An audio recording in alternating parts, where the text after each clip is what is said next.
Filthy Steagles! Welcome to the interviews with veterans, and today we have Mr. Vedder, the real-life Michael Scott. Yes, apparently. If you were in his class, you would understand. Anyways, Mr. Vedder, I'm gonna ask you a couple questions about your time in the military. Okay, perfect. So, what is one of the funniest stories or one of the most memorable moments of your time in the military? One that sticks in my mind the most is we were in Panama, the country Panama, not Panama City, Florida, and we were in the jungle doing some training for the school called Jungle Operations School, and we had on the little installation they had a zoo, so you could see all the animals that you might encounter in the jungle there in captivity, and there were like howler monkeys and all sorts of things. Well, there was this very huge snake, and when one of my squad leaders, we were walking through a swamp in the jungle, fell in a hole and ended up being about chest deep to his chest deep water, and the only thing he could think about was that very large snake swimming in around him. Oh God! Yes, no. Well, I mean, I have a fear I don't of do snakes. Same. Same. I would have been scared too. Yeah. I laughed though. It was funny because it wasn't me. So, what was some people that inspired you or that you looked up to that made you want to join the military? I think it was like Ozzie Smith, Jose Canseco. Wrong question. I don't know if I really had an inspiration. I mean, my uncle was in the Army, and he was in Vietnam. I really don't know if it was like a perceivable influence. I think it was more of the behind the scenes, and it just kind of, it's just like, oh, I'll go this route, and next thing you know, 25 years later, there you are. So, would you go back to the military if you could? Yes, I would. I think that probably 99% of my career, I would definitely redo the exact same way. Those are a lot of things that you do. You just, even if you just do it at school and you think of 25 years in school, that's a lot of things that you would redo willingly in school. So yeah, it was a good experience, and it caused me to grow up and mature and evolve as an adult to what I am today, partly.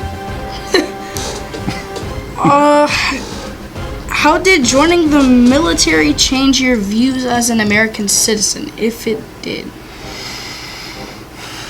Well, I've been in Korea. I've been to Panama, like I said earlier. I was in Iraq 3 times, and having seen how different countries live, from the infrastructure all the way down to social interactions with one another, there are a lot of things that we take for granted. Even in the poorest of towns in America, I don't think that I've ever seen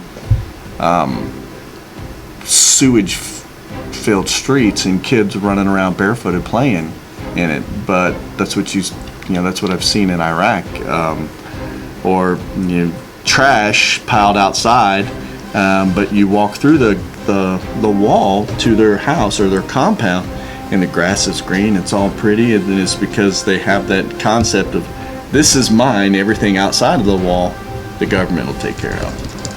Could you imagine what our national parks would look like if we didn't have, the democratic concepts that we have in place? There would be trash bins everywhere. Yep. Trash everywhere. Hot garbage. That's the best way to put it. In the summertime. That is the best way to put it. Cold garbage in the wintertime. Well, all right. Thank you, Mr. Vedder, for joining us. Thank you. Yeah. You guys stay cool out there.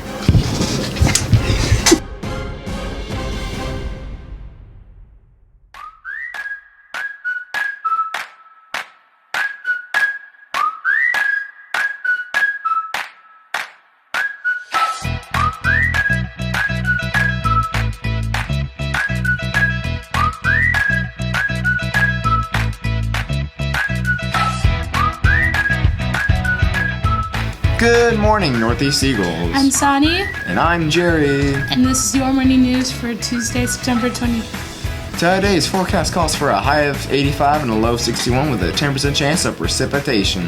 And, The word of the week. yeah. And it is optimistic, an adjective which means hopeful and confident about the future. An example would be if you had a test in science and you studied. Thus, you are an optimistic individual who believes that they'll do well in the test. Now it's time for this day in history.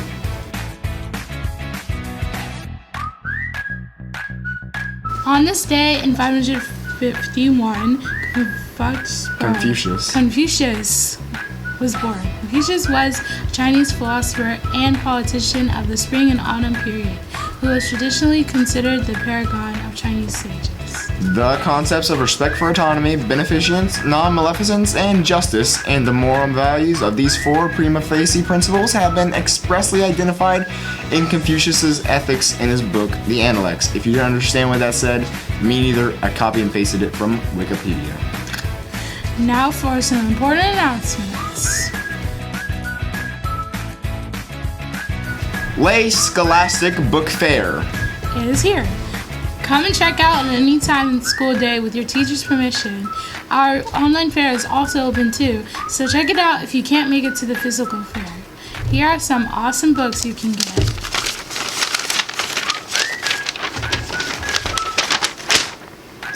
Awesome books. Awesome. Yeah. I'll eat this paper if you Don't get eat it, Jerry. If you give me $5, I'll eat it. Do it after. Tuesday, which is today, wear your favorite team jersey or merchandise. Like a sports basketball touchdown number 5, you know.